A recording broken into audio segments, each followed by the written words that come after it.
While it is true when you force your child into physical contact sports, you do not hit the child directly. It is also true that they are not willing to be thrown on ragdolls. They are not willing to go through rigorous training, and they do not have any intent whatsoever to be part of any physical violence that is imposed by said training. When we talk about heavy contact sports, let's set up a few things. First being, talking about the motion, let's set out a few things. The first being contact sport. When we talk about contact sport, it refers to things like martial arts. It refers to things such as wrestling. It refers to things such as sending your child to an MMA gym. It refers to rugby. It refers to high risk sports that are usually accompanied or correlated with injury and high risk of it. Child abuse, on the other hand, is very simply purposely causing unwanted pain and inconvenience towards a child. The burden of our government on this debate is simply to prove that our definition of child abuse is the accurate one, and if it fits, we automatically win. On side of opposition, they have to justify to us that child abuse is not what contact sports are, but instead a form of other thing. Good luck with that. Two argumentations from my side. First being that coercion is abuse. Let me frame this argument. We believe that if you prove the idea of coercion is abuse in the first place, we win. Because opposition has to prove otherwise, or even worse, justify coercion as a form of acceptable behavior by parents towards children. Now, the premises are very simple. Firstly, we believe that pushing children is coercion because you force them to join clubs, you force them to join gyms, you force them to sacrifice a large portion of their lives to go through all this training, to go through all of these contact sports. And you refuse to hear the pleas of help. Because notice the motion fears that parents are pushing their children into playing these heavy contact sports. This does not mean that they actively encourage it. This does not mean that they actively support it. It means that regardless of the children's wishes, they want them to join it and anyway. And second premise is that children have no choice because children are highly dependent and very, very powerless against parents. They will follow anyways, regardless of what their body thinks, regardless of what they think, because they have to follow mom and dad.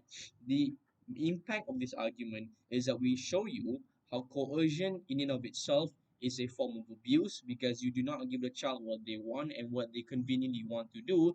But even worse, it is more a form of abuse when it comes in the form of contact sports because they get injuries, because they get thrown around, because they get bruises and scars here and there. Second argumentation, however, is that it buries any form of alternatives. This argument is important because if we can prove how pushing children into contact sports violates them enough to jeopardize their future and their perception of it, we prove to you how it is the maximum form of abuse because you take away not only what is currently happening right now, but what will happen in the future. To prove this, the premise here is that we are all different with different aspirations, and I think we can all attest to that.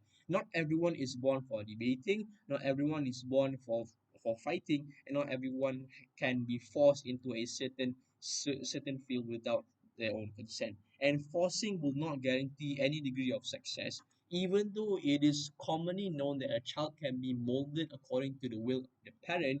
It is not automatically the case because we all have different biological frameworks. Therefore, we have different things that we are good at and different things we are not good at. Therefore, things we want to do, things we do not want to do. The impact of this argument is that we've shown you how by forcing children into things that they do not want and not only tormenting them mentally but also physically through the rigorous punches they have to endure, to the rigorous sionagis they have to endure. And the impact is that the children do not have certain things that they only have to follow mom and dad. They do not have any other alternatives. Say they want to be a doctor, say they want to join debating, for example, they can't do it anymore. Say they want to join any other thing, they can't do it anymore. Say they want to spend the time they do in training to read a book, for example, they can't do that anymore. All other alternatives are exhausted because the only alternative is what is provided by mom and dad. So now to weigh both of these arguments down, the main requirement in this debate inside the government anyways is to prove abuse. And the moment we do that is the moment that we actually take away this debate because regardless of any tangible benefit, opposition might come up with. We believe that might come up with abuse is abuse regardless of what happens. Because we've told you two things. The first being how coercion is abuse in and of itself, and this is proven by the fact how children do not want to do this. Children do not want children do not want to like condition their shins, for example, in Muay Thai. Children do not want to be thrown around in wrestling, for example. Children do not want to be a part of late night training in Silat at the random mosque, for example. And secondly, we told you how removing alternative is abuse, especially when the only other option is physical violence. Because I understand that maybe to some degree parents have good intentions to train their child in physical contact sports where they can become toughened physically, they can toughen their mental states, and they can become like better prepared to defend themselves. For example, all these things are very good in theory, but in practice, it shows just how dangerous a parent can be because it takes away the childhood of a child. A child has a right to have a proper childhood, and a proper childhood comes with doing things that you want as long as you don't hurt other people. It's not like we're condoning the children to like smoke, to take drugs, to hang out and skip school. We are trying to say from side of government is that we want this child to do what they want. If they want to read a book, so be it.